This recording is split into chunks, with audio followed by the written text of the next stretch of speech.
Hi friends, MRL study studio ಚಾನೆಲ್ಗೆ ತಮಗೆಲ್ಲರಿಗೂ ಸ್ವಾಗತಿಸುತ್ತಾ ನಾನು ಇವತ್ತಿನ ತರಗತಿಯಲ್ಲಿ ಕೇಂದ್ರ ಬಜೆಟ್ ಕುರಿತು ಪಾರ್ಟ್ 4 ತರಗತಿಯನ್ನು ಮಾಡ್ತಾ ಇದ್ದೀನಿ. ಈ ಹಿಂದೆ ನಾನು ಕೇಂದ್ರ ಬಜೆಟ್ ಮೇಲೆ 3 ತರಗತಿಗಳನ್ನು ಮಾಡಿದ್ದೀನಿ. ಪಾರ್ಟ್ 1, ಪಾರ್ಟ್ 2, ಪಾರ್ಟ್ 3 ಅಂತೇಳಿ.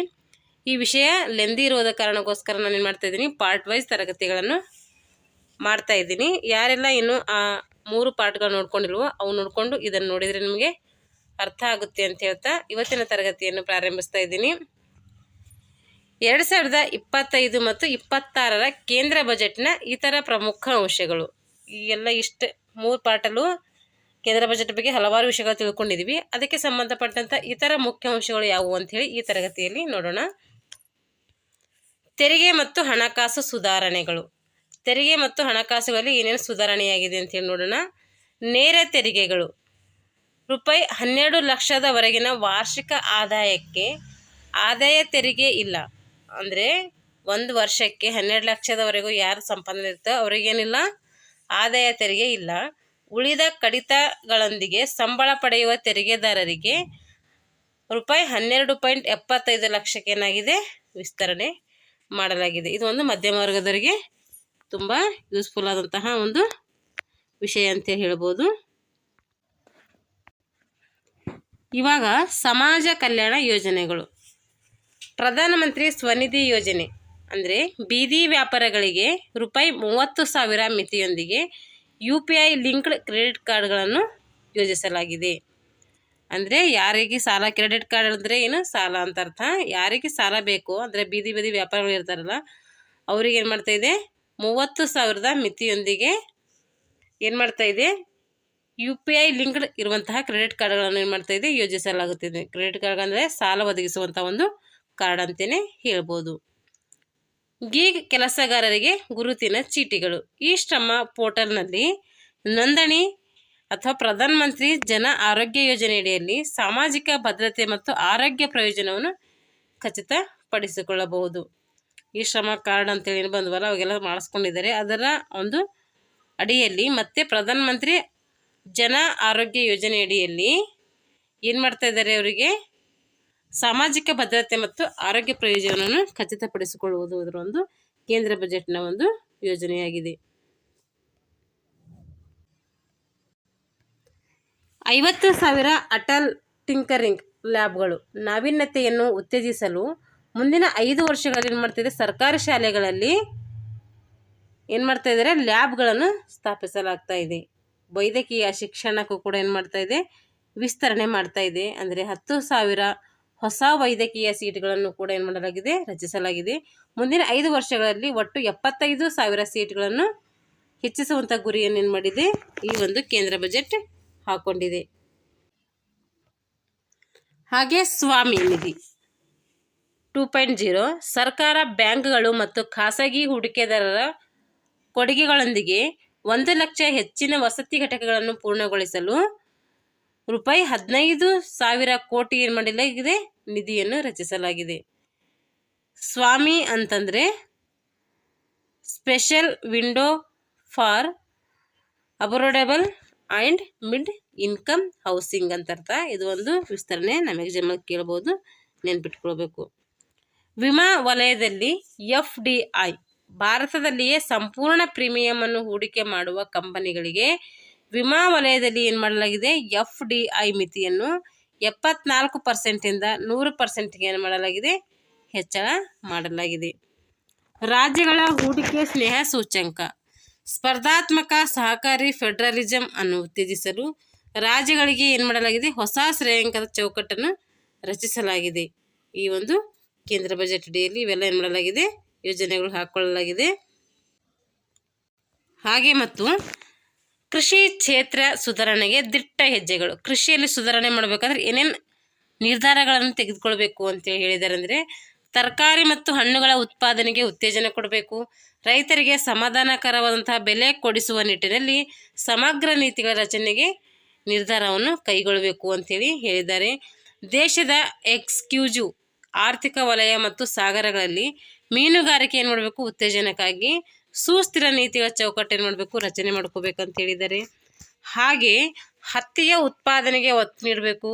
ದೀರ್ಘಾವಧಿ ಲಾಭ ನೀಡುವ ಹತ್ತಿಯ ತಳಿಗಳನ್ನು ಹೆಚ್ಚೆಚ್ಚು ರೈತರು ಏನು ಮಾಡಬೇಕು, ಬೆಳೆಸಲು ಉತ್ತೇಜಿಸಬೇಕು. 5 ವರ್ಷಗಳ ಅವಧಿಗೆ ಹೊಸ ಯೋಜನೆ ಶೀಘ್ರ ಏನು ಮಾಡಬೇಕು, ಘೋಷಣೆ ಮಾಡಬೇಕು ಅಂತೇಳಿ ಹೇಳಿದ್ದಾರೆ. ಇಷ್ಟೆಲ್ಲ ಕೃಷಿಗೆ ಸಂಬಂಧಪಟ್ಟಂತೆ ಹೇಳಿದ್ದಾರೆ. ಅವು ಕೂಡ ಏನು ಮಾಡಬೇಕು, ರೈತರು ಯೂಸ್ ತಗೊಳ್ಬೇಕು. ಅಸ್ಸಾಂನಲ್ಲಿ ಹೊಸ ಯೂರಿಯಾ ಘಟಕ ಸ್ಥಾಪನೆ ಮಾಡಿದ್ದಾರೆ. ಕೃಷಿ ವಲಯದಲ್ಲಿ ರಸಗೊಬ್ಬರ ಕೊರತೆ ನೀಗಿಸುವಂತಹ ಅಸ್ಸಾಂನ ನಾಮ್ ರೂಪ್ನಲ್ಲಿ ವಾರ್ಷಿಕ 12.7 ಲಕ್ಷ ಮೆಟ್ರಿಕ್ ಟನ್ ಉತ್ಪಾದನಾ ಸಾಮರ್ಥ್ಯದ ಘಟಕ ಸ್ಥಾಪನೆ ಮಾಡಬೇಕು ಅಂತೇಳಿ ಏನು ಮಾಡಿದೆ, ಕೇಂದ್ರ ಸರ್ಕಾರ ಘೋಷಣೆ ಮಾಡಿದೆ. ಇದರಿಂದ ಬಿತ್ತನೆ ಋತುಮಾನದಲ್ಲಿ ಅಂದರೆ ಬಿತ್ತಣಿಕೆ ಮಾಡುವಂಥ ಸಮಯದಲ್ಲಿ ದೇಶದಾದ್ಯಂತ ಯೂರಿಯಾ ಏನು ಮಾಡ್ತೈತೆ, ಅದರ ಕೊರತೆ ಉಂಟಾಗದಂತೆ ನೋಡಿಕೊಳ್ಳಲು ಇದೇನಾಗಿದೆ, ಎಚ್ಚರ ವಹಿಸಲಾಗಿದೆ. ಭಾರತದ ಉತ್ಪಾದನಾ ಸಾಮರ್ಥ್ಯ ಹೆಚ್ಚಿಸಲು make for India, make for world ಉಪಕ್ರಮ ಯೋಜನೆಗೆ 5 ರಾಷ್ಟ್ರೀಯ ಕೇಂದ್ರಗಳನ್ನು ಸ್ಥಾಪನೆ ಮಾಡುವುದು ಕೂಡ ಕೇಂದ್ರ ಸರ್ಕಾರ ಏನು ಮಾಡಿದೆ, ಯೋಜನೆಯನ್ನು ಹಾಕೊಂಡಿದೆ. ನಗರ ಪ್ರದೇಶದ ಜನರ ಬದುಕು ಸುಧಾರಣೆಗೆ 1 ಲಕ್ಷ ಕೋಟಿ ರೂಪಾಯಿ ಏನು ಮಾಡಿದೆ, ಅನುದಾನವನ್ನು ಬಿಡುಗಡೆ ಮಾಡಿದೆ. ನಗರ ಪುನರುತ್ಥಾನ, ನೀರು ಸಂರಕ್ಷಣೆ, ಒಳಚರಂಡಿ ಅಭಿವೃದ್ಧಿಗೆ ಈ ಎಲ್ಲ ವಿಷಯಗಳಿಗೆ ಕುರಿತು ಏನು ಮಾಡಿದೆ, ಒಂದು ಯೋಜನೆಗಳನ್ನು ಕೂಡ ಕೇಂದ್ರ ಸರ್ಕಾರ ಹಾಕೊಂಡಿದೆ. ಗೀಗ್ ಕಾರ್ಮಿಕರ ರಕ್ಷಣೆಗೆ ಉಪಕ್ರಮ, ಈ ಶ್ರಮ ಪೋರ್ಟಲ್ ಮೂಲಕ ನೋಂದಣಿ PM ಆರೋಗ್ಯ ಯೋಜನೆ ನೋಡಬೇಕು, ಅದನ್ನು ಉಪಯೋಗ ಮಾಡಿಕೊಳ್ಬೇಕು ಅಂತೇಳಿ ಕಾರ್ಮಿಕರಿಗೆ ಹೇಳಿದ್ದಾರೆ. ಸರ್ಕಾರಿ ಹಾಗೂ ಖಾಸಗಿ ಸಹಭಾಗಿತ್ವದಲ್ಲಿ ಮೂಲ ಸೌಕರ್ಯಗಳ ಅಭಿವೃದ್ಧಿ ಮಾಡಬೇಕು ಅನ್ನುವುದು ಕೂಡ ಕೇಂದ್ರ ಸರ್ಕಾರದ ಒಂದು ಉದ್ದೇಶ ಆಗಿದೆ. ಮಧ್ಯಮ ವರ್ಗಕ್ಕೆ ಕಾಂಚನಗಂಗಾ, ಒಂದು ಸ್ವಂತ ಮನೆಗೆ ಇದ್ದ ತೆರಿಗೆ ವಿನಾಯಿತಿ, ಅಂದರೆ ಒಂದು ಸ್ವಂತ ಮನೆಗೆ ಇದ್ದಂಥ ತೆರಿಗೆ ಏನು ಮಾಡ್ತಾರೆ, ವಿನಾಯಿತಿ ನೀಡ್ತಾ ಇದ್ದಾರೆ. 2 ಸ್ವಂತ ಮನೆಗಳಿಗೆ ಏನು ಮಾಡ್ತಾ ಇದ್ದಾರೆ, ಅದು ವಿಸ್ತರಣೆ ಮಾಡೋಕ್ಕೆ ಹಾಕ್ಕೊಂಡಿದ್ದಾರೆ. ಇದುವರೆಗೂ ಒಬ್ಬ ವ್ಯಕ್ತಿ ಹೆಸರಿನಲ್ಲಿ ಒಂದು ಸ್ವಂತ ಮನೆಗೆ ಮಾತ್ರ ವಿನಾಯಿತಿ ಇತ್ತು. 2025 ಮತ್ತು 26ನೇ ಸಾಲಿನಿಂದ 2ನೇ ಮನೆಯ ವಾರ್ಷಿಕ ಮೌಲ್ಯವನ್ನು 0 ಎಂದು ಏನು ಮಾಡಲಾಗಿದೆ, ಪರಿಗಣಿಸಲಾಗಿದೆ. ಹಿರಿಯರಿಗೆ TDS ನಿರಾಳ, ಹಿರಿಯ ನಾಗರಿಕರಿಗೆ ಬಡ್ಡಿ ಆದಾಯದ ಮೇಲೆ TDS ಕಡಿತ ವಿನಾಯಿತಿ ಏನು ಮಾಡಲಾಗಿದೆ, ಡಬಲ್ ಮಾಡಲಾಗಿದೆ. ಇನ್ನು ಮುಂದೆ 1 ಲಕ್ಷ ರೂಪಾಯಿವರೆಗಿನ ಬಡ್ಡಿ ಆದಾಯಕ್ಕೆ TDS ಇರುವುದಿಲ್ಲ. ಪ್ರಸ್ತುತ 50,000 ರೂಪಾಯಿಗೆ ಮಾತ್ರ ಏನಿದೆ, ಇದು ವಿನಾಯಿತಿಯನ್ನು ನೀಡಲಾಗಿದೆ.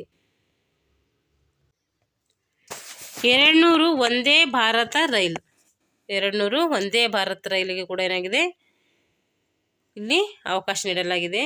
2 ರಿಂದ 3 ವರ್ಷದಲ್ಲಿ 200 ವಂದೇ ಭಾರತ್, 100 ಅಮೃತ್ ಭಾರತ್, 50 ನಮೋ ಭಾರತ್ ರೈಲುಗಳನ್ನು ಏನು ಮಾಡಲಾಗಿದೆ, ಹಾಕ್ಕೊಳ್ಬೇಕು ಅಂಥೇಳಿ ಅದ್ರ ಕೂಡ ಏನು ಮಾಡ್ತಾ ಇದ್ದಾರೆ, ಯೋಜನೆಯನ್ನು ರೂಪಿಸ್ಕೊಂಡಿದ್ದಾರೆ. ರೈಲ್ವೆ ಇಲಾಖೆಗೆ ಒಟ್ಟು 2.52 ಲಕ್ಷ ಕೋಟಿ ರೂಪಾಯಿ ಏನು ಮಾಡಲಾಗಿದೆ, ಮೀಸಲಿಡಲಾಗಿದೆ. ಕರ್ನಾಟಕದ 15 ರೈಲ್ವೆ ಯೋಜನೆಗೆ 7,564 ಕೋಟಿ ರೂಪಾಯಿಗಳನ್ನು ಅನುದಾನವನ್ನು ಮೀಸಲು ಇಡಲಾಗಿದೆ. ಹೀಗೆ ರೈಲ್ವೆಗೂ ಕೂಡ ಹಲವಾರು ಏನು ಮಾಡಿದೆ, ವಿಷಯಗಳ ಕುರಿತಾಗಿ ಅದಕ್ಕೂ ಕೂಡ ಮೀಸಲಿಟ್ಟಿದ್ದಾರೆ. ಬಜೆಟ್ ಭಾಷಣದಲ್ಲಿ 19 ಬಾರಿ ಮಹಿಳೆ, 15 ಬಾರಿ ರೈತರು, 9 ಬಾರಿ ಯುವಕರು ಮತ್ತು 7 ಬಾರಿ ಬಡವರು ಎಂಬ ಪದವನ್ನು ಜಪಿಸಿದ ಸಚಿವೆ ನಿರ್ಮಲಾ ಸೀತಾರಾಮನ್. ನೋಡಿ, ಇದು ಏನಿದೆ ಅಂದರೆ ಬಜೆಟ್ ಮಂಡನೆ ಮಾಡುವಾಗ, ಬಜೆಟ್ ಕುರಿತು ಭಾಷಣ ಮಾಡುವಾಗ ಏನು ಮಾಡಿದಾರಂತೆ, 19 ಬಾರಿ ಮಹಿಳೆ ಎಂಬ ಪದವನ್ನು ಬಳಸಿದಾರಂತೆ, 15 ಬಾರಿ ರೈತರು ಎಂಬ ಪದವನ್ನು ಬಳಸಿದಾರಂತೆ, 9 ಬಾರಿ ಯುವಕರು ಮತ್ತು 7 ಬಾರಿ ಬಡವರು ಎಂಬ ಪದವನ್ನು ಏನು ಮಾಡಿದ್ದಾರೆ, ನಿರ್ಮಲಾ ಸೀತಾರಾಮನ್ ಅವರು ಜಪಿಸಿದ್ದಾರೆ, ಅಂದರೆ ಹೇಳಿದ್ದಾರೆ ಅಂತ ಅರ್ಥ. ಹೇಳ್ಬೋದು, ಇದು ಎಷ್ಟು ಬಾರಿ ಮಹಿಳೆ ಎಂಬ ಪದವನ್ನು ಬಳಕೆ ಮಾಡಿದ್ದಾರೆ, ಎಷ್ಟು ಬಾರಿ ರೈತರ ಎಂಬ ಪದವನ್ನು ಬಳಕೆ ಮಾಡಿದ್ದಾರೆ, ಎಷ್ಟು ಬಾರಿ ಯುವಕರು ಮತ್ತು ಎಷ್ಟು ಬಾರಿ ಬಡವರು ಅಂತ ಕೇಳಿದ್ರೆ ಕೇಳ್ಬೋದು, ನೆನ್ಪಿಟ್ಕೊಳ್ಬೇಕು. ಅತಿ ಹೆಚ್ಚು ಬಾರಿ ಬಳಕೆಯಾದಂಥ ಪದ ಯಾವುದಂದರೆ ಮಹಿಳೆ, ಅತಿ ಕಡಿಮೆ ಬಾರಿ ಬಳಕೆಯಾದಂಥ ಬಡವರು ಅಂಥೇಳಿ 2 ಪದಗಳಾದರೂ ನೆನ್ಪಿಟ್ಕೊಳ್ಳಿ. 120 ಮಾರ್ಗಗಳಲ್ಲಿ ಉಡಾನ್, ಇನ್ನು 120 ಮಾರ್ಗಗಳಲ್ಲಿ ಏನು ಮಾಡಿದ್ದಾರೆ, ಉಡಾನ್ ವಿಮಾನ ಸೇವೆ ಒದಗಿಸ್ಲಿಕ್ಕೆ ಏನು ಮಾಡ್ತಾ ಇದ್ದಾರೆ, ಪ್ಲ್ಯಾನ್ ಮಾಡ್ತಾ ಇದ್ದಾರೆ. ರಕ್ಷಣಾ ಇಲಾಖೆಗೆ ಗರಿಷ್ಠ ಎಷ್ಟಿದೆ, 6,81,210 ಕೋಟಿ ರೂಪಾಯಿ ನಿಧಿ ಕಳೆದ ಬಾರಿಗೆ ಹೋಲಿಸಿದರೆ ಈ ಸರಿ ಎಷ್ಟಿದೆ ಅಂದರೆ 9.53% ಏನಾಗಿದೆ, ಹೆಚ್ಚಳವನ್ನು ಕಂಡುಬರ್ತಾ ಇದೆ. MSMಗಳಿಗೆ ಈಗಿರುವ ಸಾಲ ಖಾತ್ರಿ 5 ಕೋಟಿ ರೂಪಾಯಿನಿಂದ 10 ಕೋಟಿಗೆ ಏನು ಮಾಡಲಾಗಿದೆ, ಏರಿಕೆ ಮಾಡಲಾಗಿದೆ. ಗ್ರಾಮೀಣಾಭಿವೃದ್ಧಿಗೆ 1.88 ಲಕ್ಷ ಕೋಟಿಯನ್ನು ಕೂಡ ಏನು ಮಾಡಲಾಗಿದೆ, ಮೀಸಲಿಡಲಾಗಿದೆ. ಗ್ರಾಮೀಣಾಭಿವೃದ್ಧಿಗೆ ಮೀಸಲಾದಂಥ ಹಣದಲ್ಲಿ ಈ ಬಾರಿ ಅಲ್ಪ ಮಟ್ಟದ ಹೆಚ್ಚಳವನ್ನು ಕಂಡುಬಂದಿದೆ. 2025 ಮತ್ತು 26ರ ಬಜೆಟ್ನಲ್ಲಿ ಗ್ರಾಮೀಣಾಭಿವೃದ್ಧಿ ಇಲಾಖೆಗೆ 1.88 ಲಕ್ಷ ಕೋಟಿ ಮೀಸಲಿಡಲಾಗಿದ್ದು, ಕಳೆದ ಬಜೆಟ್ಗಿಂತ ಅಂದರೆ ಶೇಕಡ 5.75ರಷ್ಟು ಏನು ಮಾಡಲಾಗಿದೆ, ಹೆಚ್ಚು ಅನುದಾನವನ್ನು ನಿಗದಿಪಡಿಸಲಾಗಿದೆ.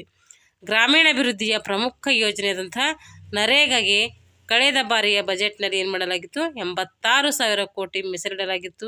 ಈ ಬಾರಿಯೂ ಅಷ್ಟೇ ಮೊತ್ತವನ್ನು ಕೂಡ ಏನು ಮಾಡಲಾಗಿದೆ, ನಿಗದಿ ಮಾಡಲಾಗಿದೆ. ದೇಶದಲ್ಲಿ 83 ಲಕ್ಷ ಸ್ವಸಹಾಯ ಗುಂಪುಗಳಿವೆ. ಇವುಗಳಲ್ಲಿ ಒಟ್ಟು 9 ಕೋಟಿ ಏನಿದ್ದಾರೆ, ಮಹಿಳೆಯರಿದ್ದಾರೆ. ಸ್ವಾವಲಂಬನೆ ಸಾಧಿಸುವ ಜೊತೆಗೆ ಗ್ರಾಮೀಣ ಪ್ರದೇಶದ ಆರ್ಥಿಕ ಮತ್ತು ಸಾಮಾಜಿಕ ಪ್ರಗತಿಗೆ ಬಹುದೊಡ್ಡ ಕೊಡುಗೆ ಏನು ಮಾಡ್ತಾ ಇದ್ದಾರೆ, ಇವರು ನೀಡ್ತಾ ಇದ್ದಾರೆ. ಈಗಾಗಲೇ 1 ಕೋಟಿ ಮಹಿಳೆಯರು ಏನು ಮಾಡ್ತಾ ಇದ್ದಾರೆ, ಲಕ್ಷಾಧಿಪತಿಗಳಾಗಿ ಹೊರಹೊಮ್ಮಿದ್ದಾರೆ. ಈಗ PM ಸೂರ್ಯಘರ್ ಯೋಜನೆ 8.6 ಲಕ್ಷ ಮನೆಗಳಿಗೆ ಏನು ಮಾಡಲಾಗಿದೆ, ಸೌರ ಫಲಕವನ್ನು ಅಳವಡಿಕೆ ಮಾಡಲಾಗಿದೆ.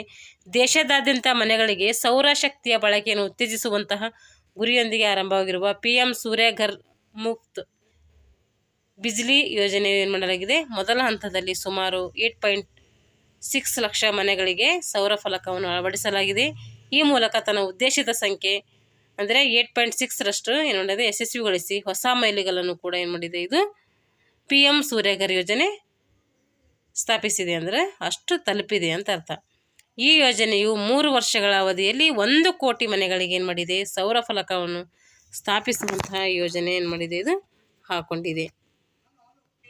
ತರಕಾರಿ ಹಣ್ಣುಗಳಿಗಾಗಿಯೂ ಕೂಡ ಏನು ಮಾಡಿದೆ, ಸಮಗ್ರವಾದಂಥ ಒಂದು ಕಾರ್ಯಕ್ರಮವನ್ನು ಹಾಕ್ಕೊಂಡಿದೆ. ತರಕಾರಿ, ಹಣ್ಣು ಮತ್ತು ಸಿರಿ ಅನ್ನ ಅಂದರೆ ಸಿರಿಧಾನ್ಯ ಉತ್ಪಾದನೆ ಸಂಸ್ಕರಣೆ ಪೂರೈಕೆಗಾಗಿ ಏನು ಮಾಡಲಾಗಿದೆ, ರೈತರಿಗೆ ಮತ್ತು ಬೆಳೆ ದೊರೆಯುವಂತೆ ಮಾಡಲು ರಾಜ್ಯಗಳ ಪಾಲುದಾರಿಕೆಯೊಂದಿಗೆ ಸಮಗ್ರ ಕಾರ್ಯಕ್ರಮವನ್ನು ಕೂಡ ಏನು ಮಾಡಿದೆ, ಇದು ಹಮ್ಮಿಕೊಂಡಿದೆ. 5 ವರ್ಷದ ಹತ್ತಿ ಕಾರ್ಯಕ್ರಮ ಭಾರತದ ಜವಳಿ ಉದ್ಯಮದ 5F ಗುರಿಗೆ ಏನು ಮಾಡಲಾಗಿದೆ, 5F ಗುರಿಗೆ ತಕ್ಕಂತೆ ಹತ್ತಿಯ ವೈವಿಧ್ಯಮಯ ತಳಿಗಳನ್ನು ಉತ್ಪಾದಕತೆ ಹೆಚ್ಚಿಸಲು 5 ವರ್ಷಗಳ ಕಾರ್ಯಕ್ರಮವನ್ನು ಕೂಡ ಏನು ಮಾಡಿದೆ, ಇದು ಹಾಕೊಂಡಿದೆ.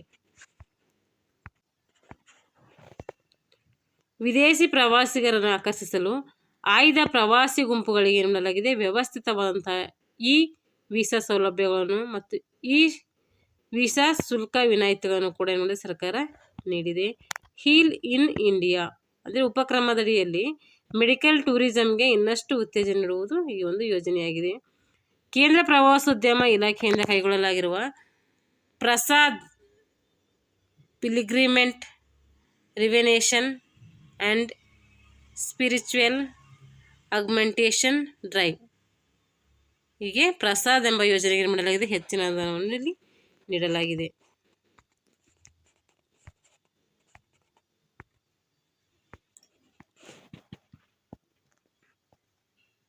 ಸ್ಪೇನ್, ಚೀನಾ, ಫ್ರಾನ್ಸ್ ಸೇರಿದಂತೆ ಕೆಲವು ದೇಶಗಳಲ್ಲಿ ಏನು ಮಾಡಲಾಗಿದೆ, ಭಾರತ ಪ್ರವಾಸೋದ್ಯಮದ ಬಗ್ಗೆ ಅಭಿಯಾನ ಕೂಡ ಕೈಗೊಳ್ಳಲಾಗಿದೆ. ಪ್ರವಾಸಿ ತಾಣಗಳಲ್ಲಿ ಸುರಕ್ಷಿತ ಮತ್ತು ಮಹಿಳಾ ಸ್ನೇಹಿತ ವಾತಾವರಣ ಕೂಡ ಸೃಷ್ಟಿಸುವಂಥ ಗುರಿಯನ್ನು ಈ ಕೇಂದ್ರ ಬಜೆಟ್ನಲ್ಲಿ ಹೊಂದಿದೆ.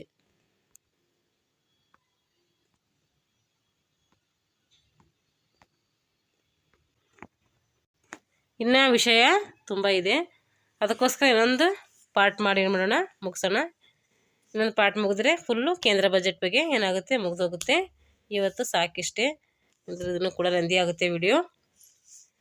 ಅದಕ್ಕೋಸ್ಕರ ಎಲ್ಲ ಪಾಠಗಳನ್ನು ಯಾರೆಲ್ಲ ಕಾಂಪಿಟೇಟಿವ್ ಎಕ್ಸಾಮ್ಗೆ ಓದ್ತಾ ಇದ್ದೀರೋ ಅವರು ಎಲ್ಲ ಪಾಠಗಳನ್ನು ನೋಡ್ಕೊಳ್ಳಿ. ಇನ್ನೊಂದು ಪಾರ್ಟ್ ಮಾಡಿ ಕೇಂದ್ರ ಬಜೆಟ್ ಬಗ್ಗೆ ಏನು ಮಾಡ್ತೀನಿ, ಮುಗಿಸ್ತೀನಿ. ಇನ್ನೊಂದು ಪಾರ್ಟಲ್ಲಿ ಮುಗಿದೋಗುತ್ತೆ ಇದು. ಯಾರೆಲ್ಲ ಪ್ರಿಪ್ರೇಷನ್ ಮಾಡ್ತಾಯಿದ್ರು ಅವರೆಲ್ಲ ಏನು ಮಾಡಿ ಅಂದರೆ ಇದನ್ನು ನೋಡಿಕೊಂಡು ನೋಟ್ಸ್ ಮಾಡ್ಕೊಳ್ಳಿ, ಚೆನ್ನಾಗಿ ಓದ್ಕೊಳ್ಳಿ. ಇದ್ರ ಮೇಲೆ ಪ್ರಶ್ನೆ ಬರುವಂಥ ಸಂಭವ ಜಾಸ್ತಿ ಇರ್ತೈತಿ ಅಂತ ಹೇಳ್ತಾ ಇವತ್ತಿನ ತರಗತಿಯನ್ನು ಮುಗಿಸ್ತಾ ಇದ್ದೀನಿ. Thanks for watching all.